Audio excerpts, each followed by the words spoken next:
नमस्कार, आप देख रहे हैं कच्चा चिट्ठा। मैं हूं आपके साथ प्रीति रघुनंदन। पाकिस्तान में सिख धर्म की विरासत और उसका इतिहास बहुत पुराना है, लेकिन मौजूदा समय में यहां सिख अल्पसंख्यक के तौर पर गिने जाते हैं। पाकिस्तान में सिख एक बहुत छोटा सा समुदाय है जो ज्यादातर पंजाब प्रांत में रहता है। जब इमरान खान की सरकार बनी थी तब उन्होंने इसी सिख समुदाय की आजादी और उनके आर्थिक आधार से लेकर अधिकारों पर एक लंबा चौड़ा लेक्चर दिया था। लेकिन कट्टरपंथ की जंजीरों में जकड़ा हुआ पाकिस्तान सिखों को ना तो सुरक्षा मुहैया करा सका और ना ही उनकी धार्मिक आजादी को बरकरार रख पाया। पाकिस्तान सरकार ने करतारपुर गुरुद्वारा प्रबंधक कमेटी को बदलकर साबित कर दिया कि वहां सिर्फ कठमुल्लों का राज चलता है। इमरान सरकार ने करतारपुर गुरुद्वारा प्रबंधक कमेटी को आईएसआई के हाथों सौंप दिया है, जिसका सीधा मतलब यह है कि अब करतारपुर गुरुद्वारे का सारा कामकाज आईएसआई देखेगी। जानकारों की माने तो इमरान का यह फैसला साबित करता है कि वो करतारपुर साहिब से अब कमाई के साथ साथ पंजाब में खालिस्तान समर्थकों के हाथ को मजबूत करना चाहते हैं। इमरान खान पाकिस्तान में मौजूद कट्टरपंथियों के हाथों के कठपुतली बनते जा रहे हैं और उन्हीं के मुताबिक फैसले ले रहे हैं।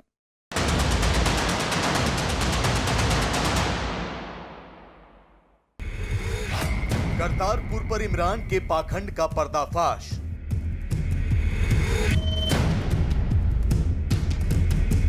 पाकिस्तान गुरुद्वारा प्रबंधक कमेटी की बजाय वहां का एक ईटीबीबी बोर्ड, जिसको कि आईएसआई रन करती है, दुनिया के इतिहास में किसी माइनॉरिटी के साथ इतना बड़ा बेइंसाफी या धक्का नहीं हुआ होगा जो पाकिस्तान ने किया है। आईएसआई के हाथों में करतारपुर साहिब की कमान।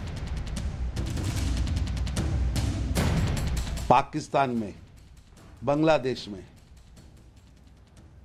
क्या है, इससे समझ आती है करतारपुर पर पाकिस्तान की साजिश बेनकाब।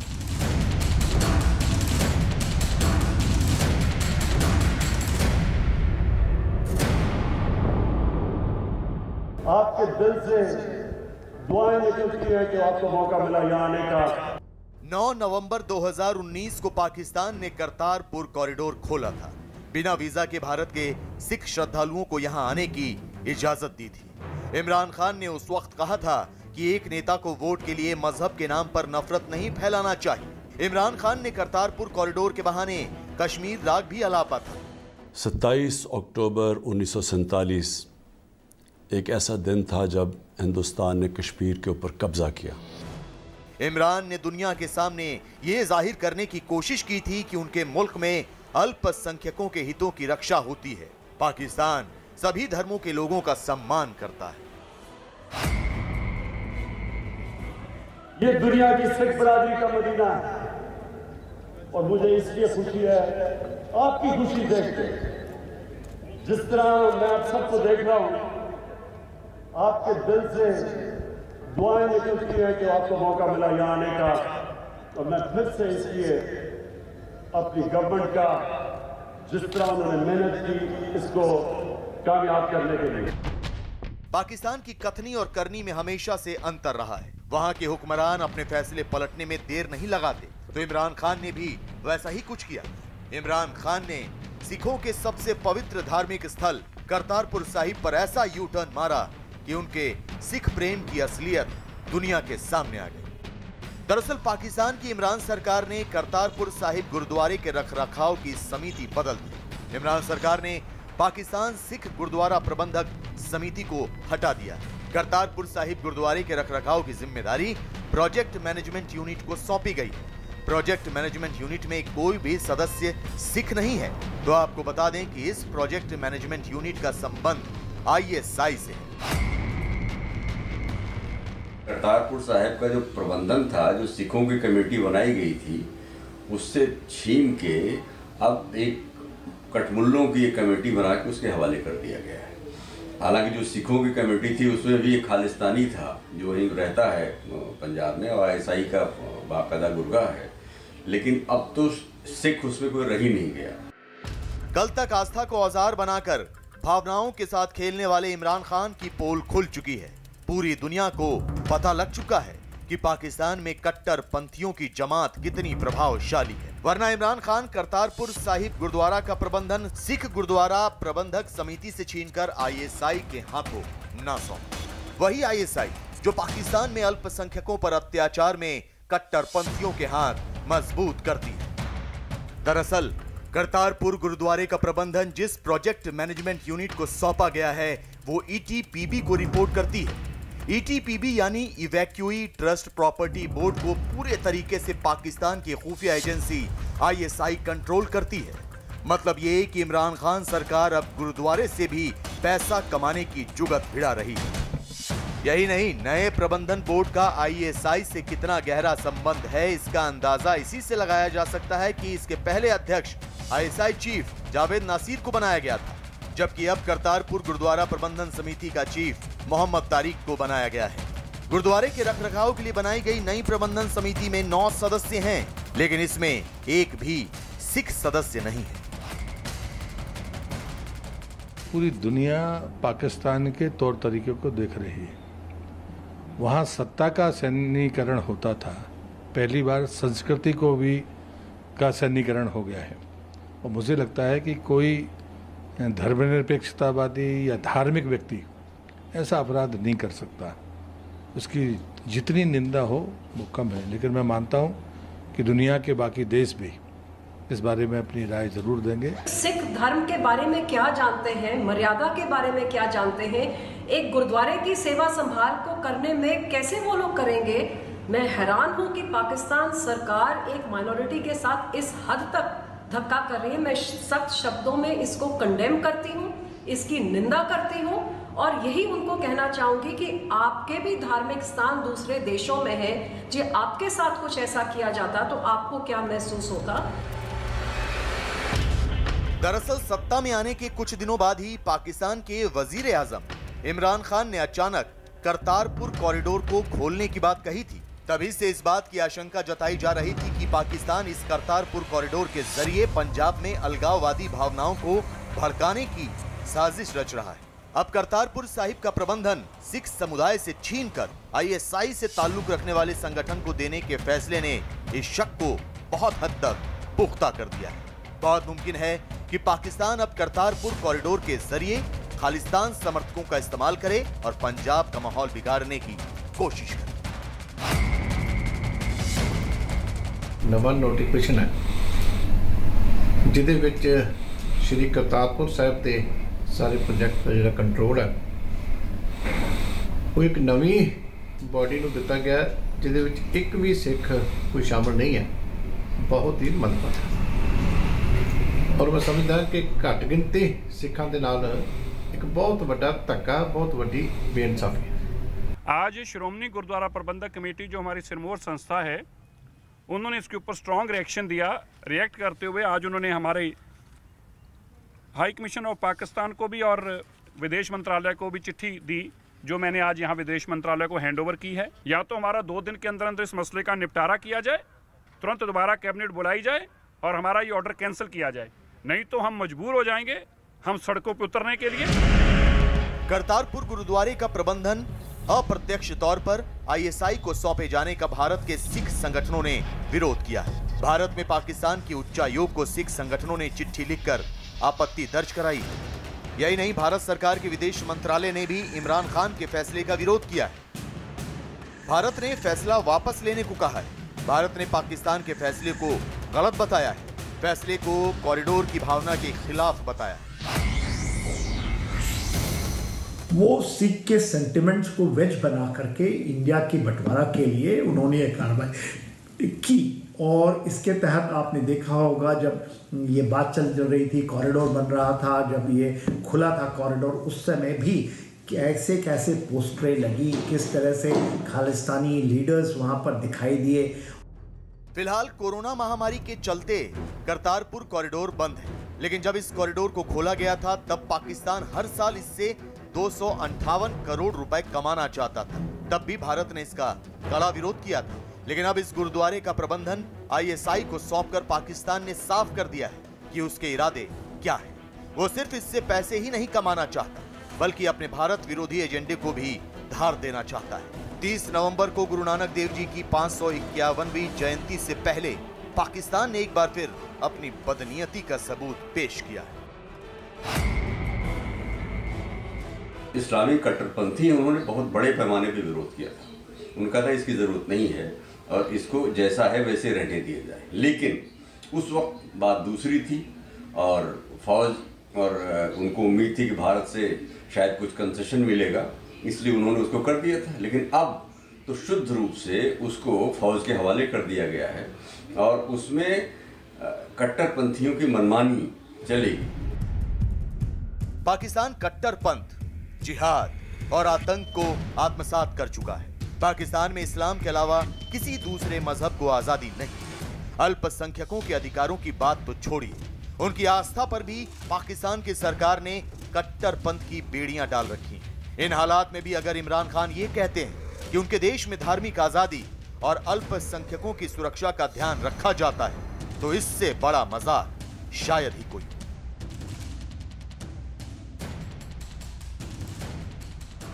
करतारपुर साहिब गुरुद्वारे पर लिया गया इमरान का फैसला साबित करता है कि पाकिस्तान में इमरान नहीं बल्कि कट्टरपंथ का राज चल रहा है। और ये कट्टरपंथ सिर्फ एक समुदाय नहीं बल्कि पाकिस्तान में बसने वाली हर अल्पसंख्यक कौम पर अत्याचार कर रही है।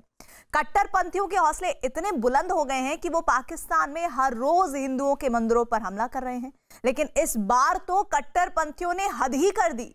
कराची से कुछ किलोमीटर दूर इस्लाम के नाम पर जिहाद का झंडा बुलंद करने वाले दंगाइयों ने न सिर्फ एक मंदिर पर धावा बोला बल्कि वहां रह रहे 300 हिंदू परिवारों को जगह छोड़कर भाग जाने की धमकी दी। यही नहीं, कट्टरपंथ का दामन थाम चुके एक शख्स ने तो अहमदिया समुदाय के एक बेगुनाह व्यक्ति का सीना गोलियों से छलनी कर दिया। इश्निंदा का आरोप लगाकर पहले उसकी हत्या की गई और फिर बीच सड़क पर हत्यारे को हीरो बना दिया गया। सैकड़ों की भीड़ ने उस शख्स का स्वागत किया और नारेबाजी करते हुए उनकी करनी पर पर्दा डालने की कोशिश की। पाकिस्तान में मजहब के नाम पर किस तरह अल्पसंख्यकों पर जुल्म ढाए जा रहे हैं, इसकी तस्दीक करती है हमारी ये रिपोर्ट।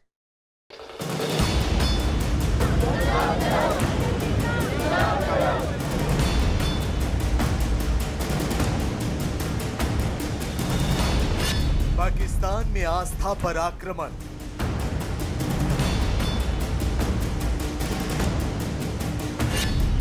पाकिस्तान में कट्टरपंथियों का राज,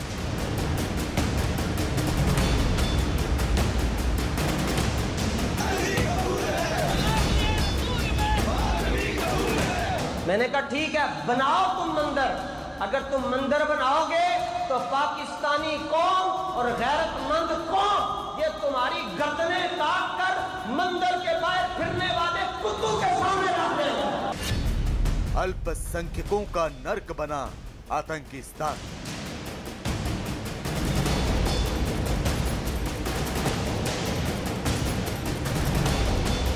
ये तस्वीरें चीख चीख कर गवाही दे रही हैं कि पाकिस्तान में अल्पसंख्यकों का क्या हाल है। ये तस्वीरें चीख चीख कर गवाही दे रही हैं कि इस्लामी कट्टरपंथियों ने किस तरह पाकिस्तान में रह रहे अल्पसंख्यकों की धार्मिक आजादी को अपनी जहरीली सोच से बनी सलाखों में कैद कर रखा है। ऐसा कोई दिन नहीं होता जब पाकिस्तान में अल्पसंख्यकों पर हमले की कहानी सामने नहीं आती। ऐसा कोई दिन नहीं होता जब जबरन धर्म परिवर्तन और अल्पसंख्यकों के पूजा स्थलों में तोड़फोड़ की तस्वीरें सामने नहीं आती। इमरान खान दावे तो बहुत करते हैं कि उनकी हुकूमत अल्पसंख्यकों के हुकूक की हिफाजत करती है, लेकिन सच सबके सामने।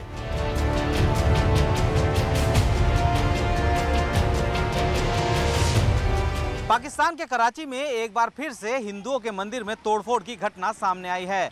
कट्टरपंथियों की भीड़ ने न सिर्फ मंदिर में रखी मूर्तियों को नुकसान पहुंचाया बल्कि वहां पर रहने वाले 300 हिंदू परिवारों पर भी हमला करने की कोशिश की, जिसके बाद से पाकिस्तान में रहने वाले अल्पसंख्यकों में इमरान सरकार के खिलाफ खासा नाराजगी है और वो इंसाफ की मांग कर रहे हैं। पाकिस्तान के सिंध प्रांत में अल्पसंख्यक हिंदुओं पर हमले का सिलसिला थमने का नाम ही नहीं ले रहा है। मुस्लिम कट्टरपंथियों की भीड़ ने सिंध प्रांत में एक हिंदू मंदिर में तोड़फोड़ की। इस मंदिर के आसपास रहने वाले करीब 300 हिंदू परिवारों के सदस्यों को न सिर्फ पीटा गया बल्कि वहां से चले जाने की धमकी भी दी गई। हालांकि इस इलाके में रहने वाले मुस्लिम परिवारों के लोगों ने इन दंगाइयों को भगा दिया। लेकिन पाकिस्तान में रह रहे अल्पसंख्यकों में दहशत फैल गई। जानकारी के मुताबिक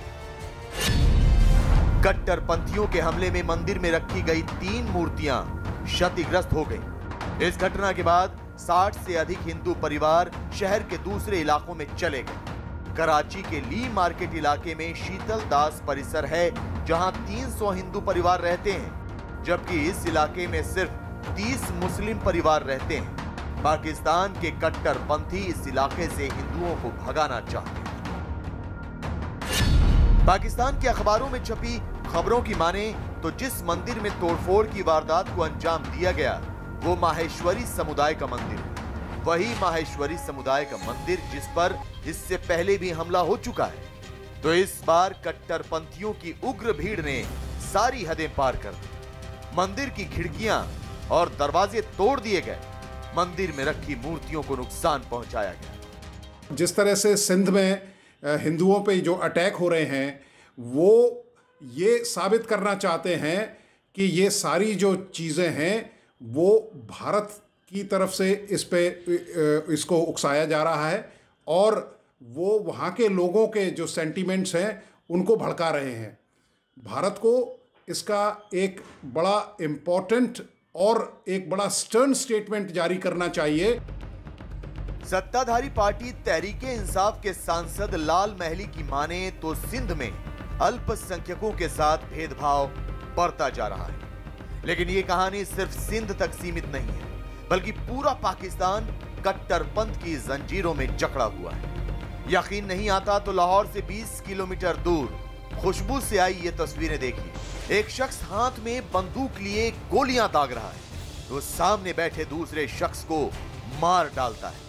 और तो और इस जघन्य हत्याकांड को अंजाम देने वाले कातिल का सैकड़ों की भीड़ खैर मकदम कर रही है। नारेबाजी हो रही है, लोग कातिल का चेहरा चूम रहे हैं तो खुद ये कातिल उछल उछल कर इस्लामी कट्टरवाद का प्रचार प्रसार कर रहा है।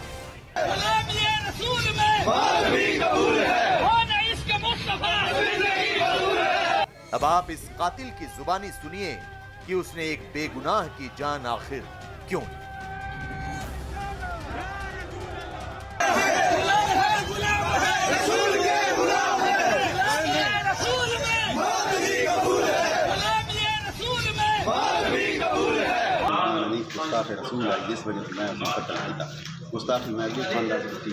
दोबारा दसो जी वो अल्लाह दे नबी नहीं मनीदा।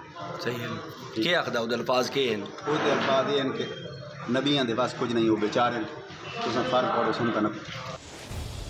चाय की चुस्कियां लेकर अपनी खूनी इबारत का बखान करता अहमद नवाज दरअसल लाहौर के पास खुशबू के एक बैंक में सुरक्षा गार्ड के तौर पर तैनात था। लेकिन इसने अपने ही बैंक के मैनेजर मलिक इमरान हनीफ को सिर्फ इसलिए मार दिया क्योंकि वो ईश निंदा कर रहा था। सीसीटीवी में कैद तस्वीरों से साफ हो जाता है कि अहमद नवाज ने किस बेरहमी से इमरान हनीफ को मार दिया। अहमदिया समुदाय से ताल्लुक रखने की वजह से इमरान हनीफ को गोलियों से छलनी कर दिया। जबकि पीड़ित परिवार का आरोप है कि बैंक में गार्ड के तौर पर तैनात अहमद नवाज ने अपनी निजी खुन्नस निकालने के लिए मलिक इमरान हनीफ पर ईश निंदा का आरोप है। मलिक इमरान हनीफ बैंक मैनेजर कैदाबाद मेरा सगा भांजा है जिसको गनमैन ने फायर मारा है और ज़ाती रंजिश की बिना पर मारा है और वो ये शो कर रहा है कि भाई ये आशिक रसूल ना है। ये सब गलत है। मैं अल्फन कहता हूँ कि हम सच्चे आशिक रसूल हैं और हमारा कादियानियों से कोई तल्लक ना है। लिहाजा ये सही तहकीकात की जाए और इसका जुर्म सामने लाया जाए और इसको गिरफ्तार किया जाए। ईश निंदा को जरिया बनाकर कत्लेआम करना पाकिस्तान में आम हो गया है। लेकिन हैरत तब होती है जब वहां की जनता एक हत्यारे को हीरो बना देती है। देखिए कैसे भीड़ हत्यारे अहमद नवाज का स्वागत कर रही है, उसका सम्मान कर रही है। एक बेगुनाह का कत्ल करने वाले को सिर माथे पर बिठाया जा रहा है जैसे उसने देश का नाम रोशन किया। ये आए हैं भुट्टो का जब से शासन हुआ है, कठमुल्लों की गोद में जब से वो खेलने लगे हैं, तब से गैर मुस्लिम लोगों के ऊपर बहुत आतंक हुआ, बहुत परेशानियां हुई और बाद में तो एक स्टेज आई कि मुसलमान जो कादियानी थे उनको भी, अल्पसंख्यक थे, उनको इन्होंने मुसलमान मानने से इनकार कर दिया। तो इस तरह की तमाम चीज़ें वहाँ हुई हैं और हमेशा अत्याचार होता रहा है, लेकिन अब अत्याचार करने के लिए बचे ही बहुत कम वहाँ। पाकिस्तान में ईश निंदा को हथियार के तौर पर इस्तेमाल कर अल्पसंख्यकों को निशाना बनाया जाता है। ईश निंदा के सबसे ज्यादा आरोप गैर मुस्लिमों पर लगाए जाते हैं। पाकिस्तान के कट्टरपंथी अल्पसंख्यकों की पहचान मिटाना चाहते हैं। आसिया बीबी का मामला हो या फिर मलिक इमरान हनीफ का, पाकिस्तान में ऐसा कोई भी शख्स महफूज नहीं है जो कट्टरवाद का समर्थक ना हो। और इसका सबसे खतरनाक पहलू यह है कि पाकिस्तान की सरकारें भी कट्टरपंथियों को खुली छूट देती हैं।